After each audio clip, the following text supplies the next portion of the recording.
Ewan ko ba niyo kay Mang Peng, napakatigas na ulo eh. Sabi ko na mag-iingat eh. Bakit ang dami tao rito? Hala, labas kayo riyan! Mga kamag-anak lang ang kailangan dito.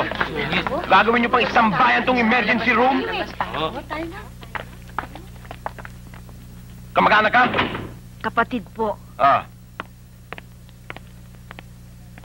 Kayo ang naghatid dito sa pasyente? Opo. Anong pangalan ng pasyente? Paing po. Rafael Iliana. Iliana. Rafael. Ilang taon na siya? Siguro huy, mga 60 na. Siguro? Edad lang hindi niyo matiyak? Eh kasi huy, matanda nga ako sa kanya eh. Yun nga, nakatatanda kayo. Dapat alam nyo. Saan kayo nakatira? 1840 po. 1840. Chetuason, Sampaloc, Manila. Anong nararamdaman niya?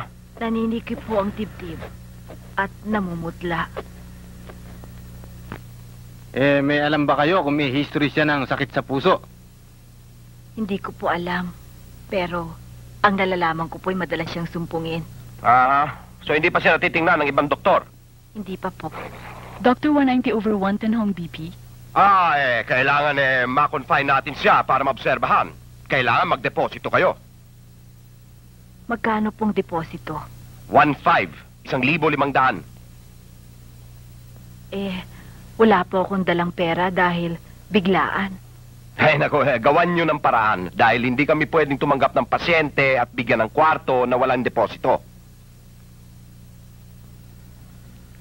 Sandali lang po, tatanungin ko yung aking mga kasamahan. Mabuti pa. Sandali.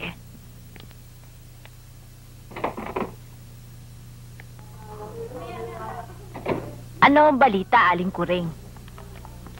Hinihingan ako ng depositong 1,500. Ha? Ang laki naman. Ngayon hinihingi eh. Mare, may dala ka ba dyan? Wala ho eh. Ikaw, Mare. Wala din eh. Aling Kuring, meron ho ako dito, mga 4 na rano. Oo. Huwag na ho, nakakaya na ho sa inyo. Tagapin na ho niyo, Aling Kuring, at ang masikaso kagad sa Mang Peng.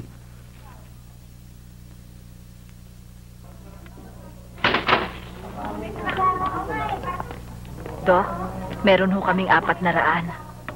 Kung maaari ho sana, doktor, yung kakulangan bukas na ng umaga. Naku, hindi po pwede. Hindi tayo pwede magtawaran dito. Ospital ito, hindi palengke. Tanggapin na ho nyo to. Baka kung ano pang mangyari sa kapatid ko. Wala akong pakialam. Kung hindi nyo kayang ibigay ng buo ang deposito, ilabas nyo ang pasyente at dalhin nyo sa ibang ospital. Huwag naman ganyan ang pananalita, doktor. Meron na nga nahihirapan dyan Nangahamak pa kayo rito. Hindi ba kayo nakakaintindi? May patakaran kami sa ospital na ito. Walang deposito, walang serbisyo!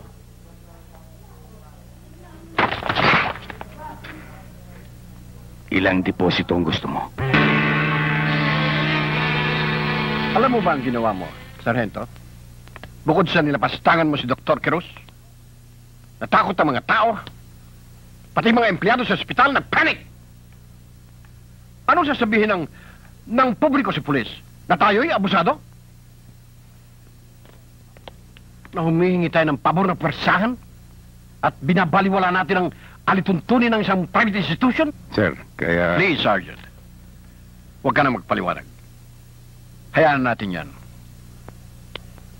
Gusto lang kitang palalahanan na ibang probinsya at ibang Manila.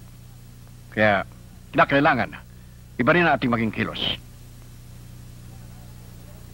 Mabuti na lahat.